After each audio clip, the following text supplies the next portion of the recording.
Hello friends, हम लोग पढ़ रहे थे एंटी हिस्टामिन एजेंट, जिसमें आपने देखा था हिस्टामिन क्या होता है एंड एंटी क्यों यूज होता है।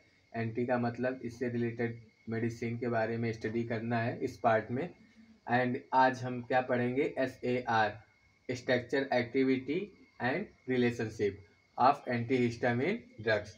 तो इसके स्ट्रक्चर के बारे में आपको पढ़ना है, इसके एक्टिविटी एंड इसमें रिलेशनशिप देखना है क्या होता है। एंड हिस्टामिन में आप देखोगे एंटी हिस्टामिन से यूज होने वाले ड्रग में जो स्ट्रक्चर होता है कुछ इस प्रकार होता है। क्या होता है, एरोमेटिक 2 कंपाउंड होते हैं, एक्स के साथ ऐड होते हैं। ये एक्स क्या है अभी हम आपको बताते हैं। उसके बाद कार्बन चैन ऐड रहता है बीच में, फिर उसके बाद एक नाइट्रोजन ग्रुप रहता है, फिर उसके साथ एल्किल ग्रुप ऐड रहता है, जिसे R1 एंड R2 से मैंने डिनोट किया है। कि देखते हैं एरोमेटिक कंपाउंड में क्या क्या आ जाएगा। ये कुछ बेंजीन रिंग है जिसमें थायोलेट ऐड है, जिसका नाम बेंजीन थायोलेट है। इसकी फार्मूला की बात करें तो C6H5 एंड S। ये क्या हो गया आपका बेंजीन थायोलेट। एंड फिर नेक्स्ट की बात करें, ये 5 मेंबर्ड कार्बन रिंग है जिसमें S ऐड है। इसको थायोपाइरिलियन बोलते हैं। इसका स्ट्रक्चर C5H5S कुछ इस प्रकार होता है। फिर इसके नेचर की बात करें, यह इसका सार आएगा आपके एग्जाम में, एंड इसके स्ट्रक्चर के बारे में भी आपको जानना चाहिए। इसमें आप देखोगे एरिल ग्रुप, ये aryl group and nature of x, x क्या है। फिर उसके बाद थर्ड हम लोग पढ़ेंगे नाइट्रोजन एंड एल्किल ग्रुप। फिर उसके बाद फिर देखते हैं इसमें एक्स की बात करें तो एक्स आपका ये एक्स, ये एक्स होता क्या है। इसमें अगर हम बात करें तो आप नाइट्रोजन एंड CHO जो कि कार्बोक्सिल ग्रुप होता है, CHO ये आप जान सकते हो। फिर उसके बाद CH, ये चीज़ें ऐड हो सकती है ये एक्स के स्थान पे। एंड ये एरोमेटिक कंपाउंड ऐड हो सकते हैं। फिर कार्बन कार्बन चैन ये इंक्रीज भी हो सकता है, इंक्रीज करोगे फिर इसकी नेचर देखोगे, इनके नेचर में होता क्या है। फिर उसके बाद यहाँ पे आप कुछ और ऐड करोगे तो उसके नेचर देखोगे, उसकी एक्टिविटी देखोगे, इंक्रीज होता है या डिक्रीज होता है। मेडिसिन का, मेडिसिन पढ़ रहे हैं, मेडिसिन का ये स्ट्रक्चर है जिसको आप अपने अनुसार उसमें ग्रुप ऐड करोगे। जैसे कि कोई भी एलिमेंट्स या कंपाउंड ऐड करोगे उसकी एक्टिविटी देखोगे, वही चीज़ आप पढ़ोगे। स्ट्रक्चर, एक्टिविटी, रिलेशनशिप, उसकी एक्टिविटी देखोगे क्या होता है, क्या इफेक्ट पड़ता है इन बॉडी, क्या इसका इफेक्ट इंक्रीज होता है या डिक्रीज होता है। बस वही पढ़ना। आप ऐसे नोट अपने अनुसार अपने वर्ड्स में नोट बाय नोट लिख सकते हो। अभी आपको सब कुछ समझ में आ जाएगा, बस थोड़ा सा माइंड को कंसंट्रेट कीजिए एंड ध्यान से देखिए।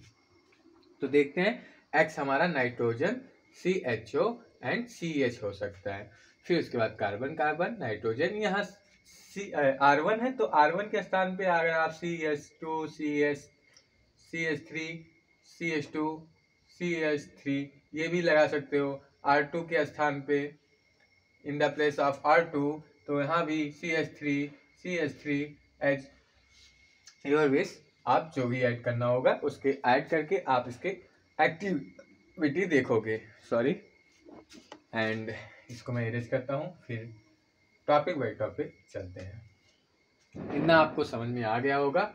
हम लोग एंटी हिस्टामिन एजेंट पढ़ रहे हैं, उसके सार में आप इतना समझ चुके हो। फिर उसके बाद अगर बात करें कि इसमें आप लिखोगे क्या, तो इसमें एरोमेटिक में आप लिख सकते हो यहाँ पे, इसमें होमोसाइक्लिक एंड हेट्रोसाइक्लिक स्ट्रक्चर आ सकते हैं। आप लिख देना होमोसाइक्लिक एंड हेट्रोसाइक्लिक, आपको पता होगा। आप अगर एक एक छोटी छोटी चीज़ आपको बताने लगेंगे तो वीडियो बहुत लॉन्ग में चला जाएगा। एंड फिर उसके बाद जो लिंक्ड होता है इस शॉर्ट चैन, ये शॉर्ट चैन है आपका, इससे लिंक होता है। फिर उसके बाद जो कि टर्टरी, ये आपका एक चीज़ आपने सुना होगा, जैसे कि कार्बन है ये, एंड इसके साथ एक कार्बन, इसके साथ एक कार्बन, इसके साथ एक कार्बन, इसके साथ कार्बन, इसकी ये कार्बन 1, C1 कितने डिग्री की कंपाउंड है, तो इसके साथ कितने कार्बन ऐड है, 4 डिग्री। अगर यहाँ पे 3 होता 1 2 3 तो C1 3 डिग्री। अगर यहाँ 2 होता तो C1 2 डिग्री एंड 1 होता, C1 की एक्टिविटी पूछी जाती तो C1 1 डिग्री। इसको क्या बोलोगे, फर्स्ट डिग्री 2 डिग्री एंड इसको टर्टरी बोलोगे। तो यहाँ पर नाइट्रोजन है, नाइट्रोजन की अगर पूछा जाए आपसे कि it is a tertiary aliphatic amino group, it is a tertiary group of amine group, इस प्रकार आप लिख सकते हो। आपको समझ में आ गया होगा। फिर उसके बाद बात करें एरिल ग्रुप की एक्टिविटी पढ़ते हैं। तो एरिल ग्रुप में आप क्या लिखोगे, यहाँ अगर मैं लिख दूं तो देखते हैं यहाँ क्या लिखोगे आप। यहाँ लिख सकते हो एरिल ग्रुप में it is a consist of group heterocyclic, अभी जो आपको बोला है मैंने वही चीज, हेट्रोसाइक्लिक और होमोसाइक्लिक एरियल ग्रुप आप लिख रहे हो। ये aryl group it is the consist of group heterocyclic और होमोसाइक्लिक एंड लिंक्ड, किससे लिंक्ड है, ये आपका किससे लिंक्ड है, ये क्या है आपका शॉर्ट चेन है, शॉर्ट चेन। आप अपने वर्ड्स में लिखोगे तो अच्छा है, मैं बोल दे रहा हूं एट अ टर्टरी, ये आपका टर्टरी है, मैंने अभी बताया किस प्रकार ये N, ये एक कार्बन 2 3 से जुड़ा हुआ है तो क्या हो गया आपका टर्टरी, यहाँ पे आप देख सकते हो। तो इसके एलिफेटिक ये क्या है, एमिनो ग्रुप, एमीन ग्रुप, इस प्रकार आप एरिल ग्रुप में लिख सकते हो। आपने नोट कर लिया होगा, इसको मैं इरेज कर देता हूं।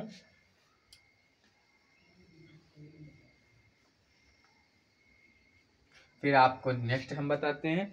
नेक्स्ट में आपको लिखना है इसका नेचर, एक्स का नेचर ऑफ एक्स।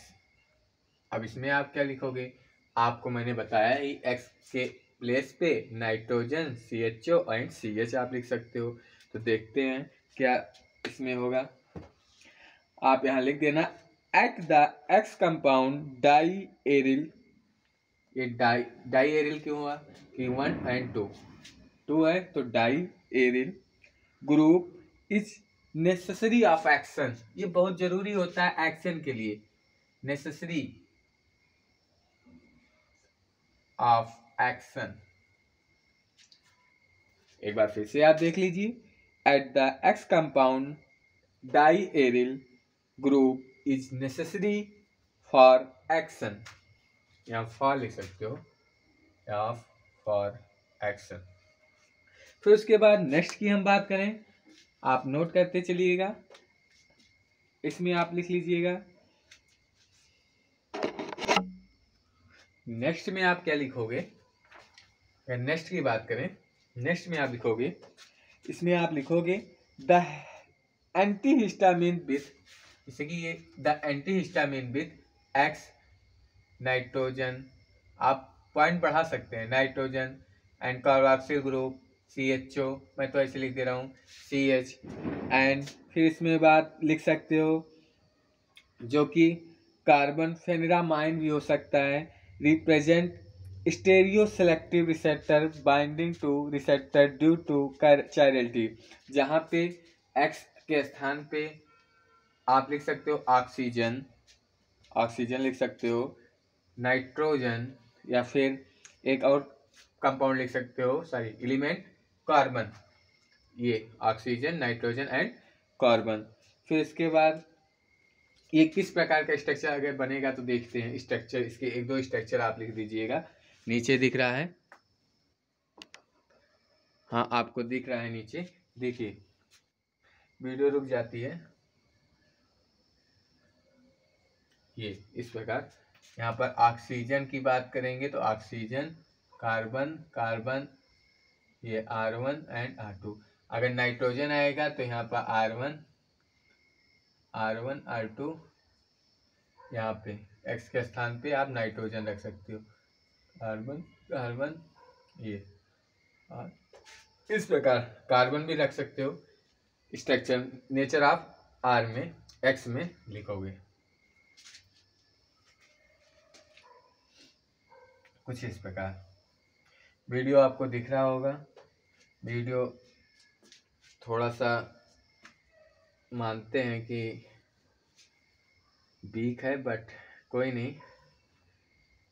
अगर आपको समझ में आ रहा है तो प्लीज़ कमेंट कीजिएगा, हाँ समझ में आ रहा है, कॉन्सेप्ट अच्छा है। सो आपकी जो इच्छा वो कीजिएगा। इसमें रिसेप्टर में ये पॉइंट बच गया था, मेरा वीडियो कट गया था, तो देखते रहते हैं वीडियो कट भी जाता है, तो ये बच गया था इसलिए मैंने इसको रिवाइज करा दिया। फिर नेक्स्ट की बात करें हम अगर, तो नेक्स्ट में आप लिख सकते हो कार्बन, कार्बन, जैसे यहाँ पे ये थर्ड पॉइंट में ये कार्बन, कार्बन, इसकी अगर आप चेन बढ़ाओगे तो इसको क्या बोलते हैं, ethylene bridge, ethylene bridge. Ethylene क्यों हुआ, मिथिलीन क्यों नहीं हुआ, क्योंकि यहाँ पे दो, आपको पता होगा ए सिंगल सी के लिए, कार्बन के लिए, एंड 2 C3 C4, इसको क्या बोलते हैं, मैथ, इसको एथ, इसको प्रोप, इसको ब्यूट, फिर 5 के लिए पेंट, पेंटेन, हेक्सेन, ये सब आपने पढ़ा होगा पहले से ही। तो सी कार्बन, कार्बन यहाँ 2 है, तो इथिलीन ब्रिज को आप इंक्रीज करोगे तो इसकी एक्टिविटी क्या होगी, सुन के भी आप यहाँ नोट कर सकते हैं। ये पॉइंट डाल दीजिएगा, कार्बन, कार्बन, इथिलीन ब्रिज। क्या लिखोगे यहाँ पर डाल सकते हो, ethylene bridge is very essential for antihistamine drug in the presence of ethylene carbon chain essential for antihistamine drug. उसके बाद सेकेंड में आप लिख सकते हो, where be increase the chain length of ethylene bridge और इंक्रीज ऑफ कार्बन चैन, ये carbon chain आप जब इंक्रीज करोगे then the histamine activity is decrease. देखो इसकी एक्टिविटी डिक्रीज क्यों हुई, क्योंकि साइंटिस्ट ने जो इसको रिसर्च किया, ये कुछ एक्यूरेट जो आपका स्ट्रक्चर है वो एक्यूरेट बैठ रहा था, तभी तो इसको डेवलप किया। अब इसकी इंक्रीज करोगे आप चैन तो इसकी मामूली सी बात है, इसकी एक्टिविटी आप डिक्रीज हो जाएगी, ये एक्शन कम काम करेगा। तो इसकी एक्टिविटी अगर डिक्रीज हो जाएगी, अगर आप इसकी कार्बन की चैन आप इंक्रीज करोगे, तो थर्ड पॉइंट में आप ये लिख सकते हो। फोर्थ पॉइंट में आप क्या लिखोगे, फोर्थ पॉइंट में भी आप ये लिख सकते हो, जैसे कि ये एन भी आप लिख सकते हो एमीन को, तो एमीन में भी आप लिखोगे if the nitrogen is 3rd degree या 3 degree in nature then it show the maximum antihistamine activity and it is primary in nature then it show less in antihistamine activity. फिर उसके बाद आप जो मैंने ये बताया था यहाँ पे आपको स्ट्रक्चर आप लिख सकते हो, फिर लिख सकते हो और भी पॉइंट बढ़ा देना, if the nitrogen is present in the form of heterocyclic, nitrogen है ना heterocyclic ring, there activity increase multiple nature of time या नंबर ऑफ टाइम। इसकी यहाँ एरोमेटिक जब यहाँ कंपाउंड ऐड कर दोगे तो इसकी एक्टिविटी इंक्रीज हो जाएगी, क्योंकि एरोमेटिक चैन कुछ ज़्यादा फॉर्म करता है, कुछ मोर नेसेसरी वर्क करता है इन केमिकल कंपाउंड में, तो ये चीज़ें होती हैं। इसके मोड ऑफ एक्शन एसआर आपने देख लिया। फिर हिस्टामिन, एंटी हिस्टामिन में उसके रिसेप्टर की आप मोड ऑफ एक्शन देखोगे। नेक्स्ट में हम वीडियो अपलोड करेंगे, ये वीडियो कट गया था इसलिए मैंने ये चीज़ बता दिया। आप आराम से लिख सकते हो, कुछ नहीं है इसमें, सिंपल सा है, बस एरोमेटिक में आप देख लेना, ये स्ट्रक्चर बना देना, जिसका आप फार्मूला भी लिख देना, और आराम से aryl group, nature of X, इसका ब्रिज, उसके बाद एमीन ग्रुप, उसके बाद इसके 2-4 स्ट्रक्चर बता के आप लिख सकते हो 2 पेज में 3 पेज में, बहुत ज़्यादा लिखना भी नहीं है एंड आप इससे समझा सकते हो। थैंक यू एंड मिलते हैं नेक्स्ट वीडियो में।